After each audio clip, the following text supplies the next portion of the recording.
Au cœur de la réserve de la Plaine des Maures, dans le Var, une trentaine d'agriculteurs, de viticulteurs, mais aussi des entreprises et des particuliers, ont été formés à l'agroforesterie et à l'optimisation de la ressource en eau. Dans un territoire particulièrement exposé à la sécheresse, au vent et à l'érosion, les résilients cherchent des solutions et expérimentent de nouvelles façons pour cultiver, dans des conditions difficiles qui deviendront la norme avec le changement climatique. Ici, on se trouve au domaine Tasquier, donc sur la commune de Vidauban. Donc on est en plein cœur de la réserve naturelle nationale de la Plaine des Maures. Une flore et une faune très particulière, avec notamment la tortue de Hermann. C'est un peu un régime hydrique type savane, c'est-à-dire qu'on a beaucoup de pluie en hiver avec des mares temporaires.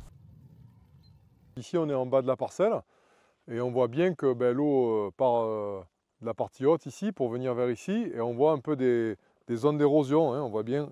Ça, c'est tout le sable et les parties fines qui sont venues du haut de la parcelle, qui sont venues dans cette petite ravine ici, se jeter dans ce ruisseau.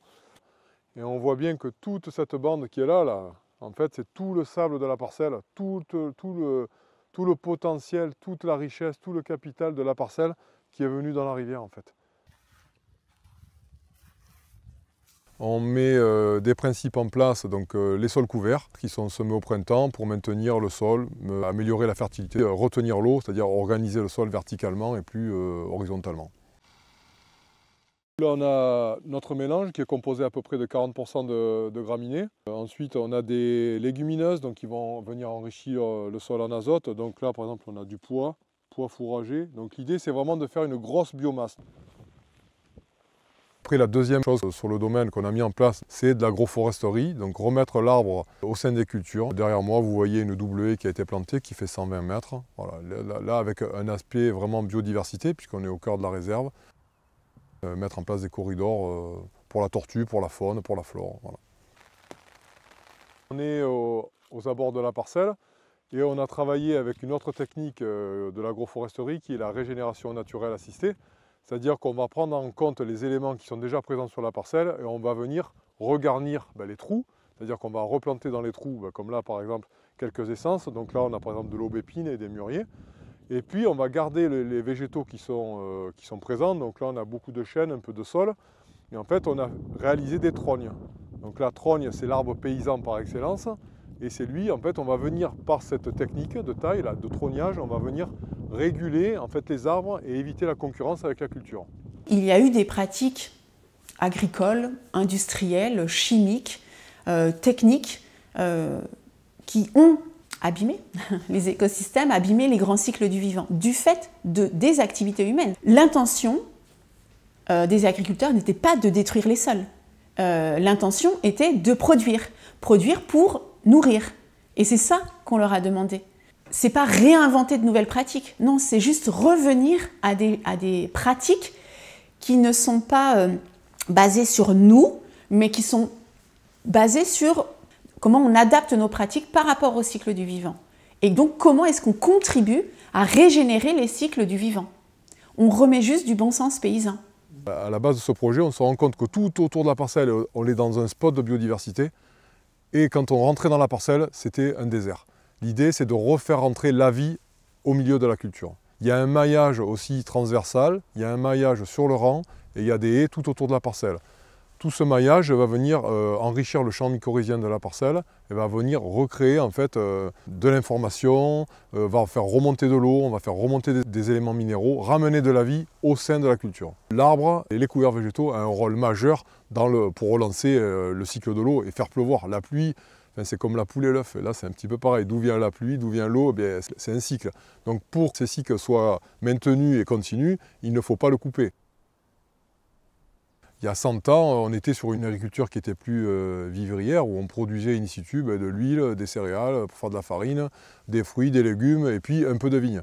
Et on est venu à une monoculture. Donc quelque part, c'est retrouver un petit peu ce qu'on faisait avant, mais en l'organisant différemment. C'est-à-dire qu'il y a quand même la mécanisation, donc il faut en prendre compte, il y a un coût économique, mais en fait, on va piloter en fait, les arbres et les couverts pour la culture. Donc on se retrouve quelque part dans une monoculture qui n'en est plus une. Donc à un moment, je me suis décidé à aller me former parce que je sentais ce besoin. J'avais envie d'améliorer mes connaissances pour pouvoir prendre la décision de passer à l'acte.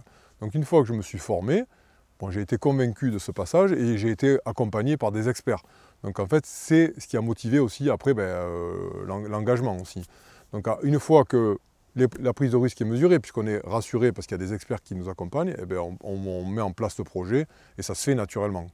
Le rôle et l'intention des résilients, c'est donner un cadre, de faciliter un espace où ces femmes et ces hommes peuvent venir reprendre leur pouvoir d'agir, se mettre en mouvement ensemble et essayer sur quelques hectares, quelques mètres de leur parcelle, changer de pratique, expérimenter des pratiques, et ce ne sera pas les mêmes de la parcelle ici et de la parcelle là, puisque on réintègre dans les pratiques le contexte même, donc le sol, l'eau, la biodiversité. Les résilients sont là pour activer cette coopération, mettre en mouvement des acteurs ensemble à hauteur de femmes et d'hommes, et une mise en mouvement très opérationnelle. On est dans le concret, on est dans la terre. Et ça ne concerne pas que les agriculteurs. L'enjeu-là, moi j'avais l'enjeu érosion, le stockage de l'eau. Voilà, ça c'était vraiment mes problématiques. Je voulais faire comprendre ça. Et en intégrant les autres enjeux qui ne sont pas forcément les miens en tant que viticulteur, mais qui sont les miens en tant qu'acteur et en tant que vivant dans ce milieu. Cet îlot de 7 hectares, il est au sein de la réserve naturelle. Et on était un petit peu en conflit il y a quelques années avec les gestionnaires de cet espace naturel, où on est les agriculteurs contre les défenseurs de l'environnement, et on voit un petit peu les clivages aujourd'hui au sein de la société, où on a les ruraux contre les urbains, donc les agriculteurs contre les écolos, enfin voilà, on était un peu dans ces postures-là, et chacun campait sur ses positions. Je me suis dit, c'est pas possible qu'on ne puisse pas parler la même langue à un moment, quoi. Et c'est un petit peu ce qui m'a... Je me suis dit, bon, là, il faut qu'on se mette autour de la table, et que tous ensemble, on pose nos enjeux, nos contraintes, nos priorités, nos problématiques, et qu'on se dise, bon voilà, qu'est-ce qu'on fait pour que chacun y trouve son compte? Donc ce projet, il est parti de là. On a commencé les premières implantations en 2022, et on a dit, mais c'est super, mais tout seul, on se fait plaisir, on a raison, mais c'est là qu'il faut embarquer. Il faut embarquer, parce qu'en fait, on se rend compte que ce projet, c'est un mini bassin versant. C'est très petit, 6 hectares, mais on se rend compte qu'il y a du relief. On a une crête, on a une pente, on a un fossé, on a des talus, on a une mare. Et de se dire, ce qu'on a fait là sur ce mini bassin versant, il faut une échelle plus grande. Il faut embarquer d'autres personnes, il faut embarquer d'autres agriculteurs, d'autres acteurs, des citoyens, des collectivités. Et c'est de là qu'est née l'association Les Résilients. Les enjeux eau liés aux inondations, les enjeux ruissellement, érosion des sols, les enjeux liés aux incendies, les enjeux liés à la température ne concernent pas que les parcelles agricoles. Donc les résilients ont été tout de suite, dès le début, conscients que ça ne pouvait pas porter que sur les épaules des agriculteurs.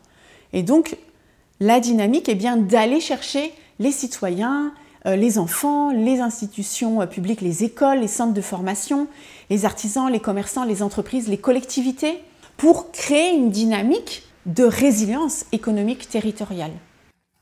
Multipliant les strates végétales, l'agroforesterie favorise la diversité à tous les niveaux.